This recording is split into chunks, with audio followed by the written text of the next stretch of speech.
Hello, this is Kent from Easy Test Pools in Auburn, New Hampshire, inside of one of our latest fiberglass installs. I'm standing inside the Genesis pool, one of the biggest of its kind, measuring 16 feet wide by 40 feet long and 8.5 feet deep. And as someone that's 6'9", I can finally get my head underwater. Here I am on the outside of the pool, and as you can see, the grade that we cut to match the contours of the pool. Each of these yellow lines indicates a change in the grade as we were leveling. As we walk down, you see the 3/8 inch crushed stone that we put on the base of the pool.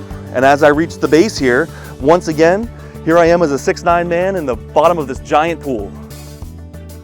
As you can see here, we use 2-inch PVC piping, bringing the piping down below the frost line, and then we run 2-inch black poly all the way back up to the filter setup.